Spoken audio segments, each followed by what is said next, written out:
নতুন নতুন বিয়ে করলে বউয়ের সাথে সবারই রোমান্স করতে একটু বেশি মন চায়। আমিও তাই করতেছিলাম। বিয়ে করছি 1 সপ্তাহ হইছে। গতকাল শ্বশুর বাড়িতে গেছি। 3 দিন শ্বশুর বাড়ি থাকতে হবে। গতকাল সারা রাত শালা শালিরা প্রচন্ড বিরক্ত করেছে, ঘুমাতে দেয়নি। একটু পরপরই শালি এসে দরজায় নক করে বলে, দুলাভাই চা খাবেন, বার্গার খাবেন, এই খাবেন সেই খাবেন বলে আমার মাথাটা খারাপ করে দিয়েছিল। এদিকে শালাবাবু আমার পাশে বসে তার খতনা কাহিনী শোনাচ্ছে। কোন স্টাইলে কান্না করছে, কেমনে হাঁটা চলা করছে, কেমনে ঘুমাইছে, আর কি কি করছে একেবারে A to Z পর্যন্ত বলেছে। রাত 3:30 বাজিয়ে ফেলছে। ওইদিকে আমার উনি আরামসে লম্বা একটা ঘুম দিছেন, মাইনকার চিপায় আমাকে রেখে। না পারতেছি কিছু বলতে, না পারতেছি সহ্য করতে। যাক, 3:40 শালাবাবুর কাহিনী বলা শেষ হইছে। শালারে রুমে থেকে বের করে দরজা বন্ধ করে ঘুমাতে গেছি। ঘুমটা আসতেই বউ ডাকাডাকি শুরু করে দিছে আর বলতেছে, সকাল 8টা বেজে গেছে, উঠো তাড়াতাড়ি। অনেক জুড়াজুড়ি করে আরেকটু সময় ঘুমাতে পারিনি। 10টার সময় নাকি আমাকে আমার চাচা শ্বশুরের বাড়ি নাস্তা করতে হবে, মেহমানদারি করতে হবে, তাই এখনই ঘুম থেকে উঠতে হবে। কি আর করা, গুম গুম চোখে উঠলাম। গোসল করতে যাব, বউ বাথরুম দেখিয়ে দিল। এর ভিতরে হঠাৎ মাথায় শয়তানি বুদ্ধি ঢুকে গেল। ইচ্ছে করে লুঙ্গি বাইরে রেখে বাথরুমের ভিতরে ঢুকে গেছি।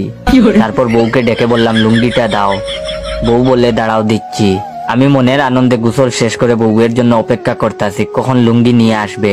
শয়তানি বুদ্ধিটা হলো, যখন বউ লুঙ্গি নিয়ে আসবে তখন বউকে টেনে ভিতরে ঢুকে কয়েকটা কিস টিস দিমু আর কি। অনেকক্ষণ অপেক্ষা করার পর আবার বউকে ডাক দিলাম, কোথায় গেলা, লুঙ্গিটা দিয়ে যাও বলে বাথরুমের দরজা খুলে হাত বাড়িয়ে রাখছি। বউ বলে, দিচ্ছি।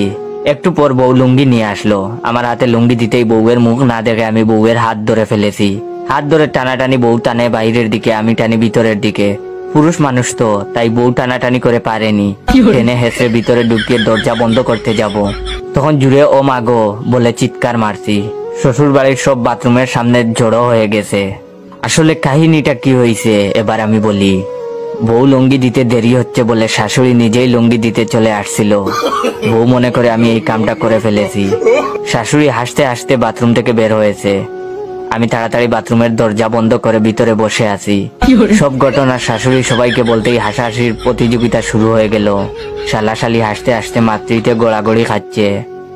এদিকে আমি বেচারা লজ্জায় আর বাথরুম থেকে বের হতে পারছি না।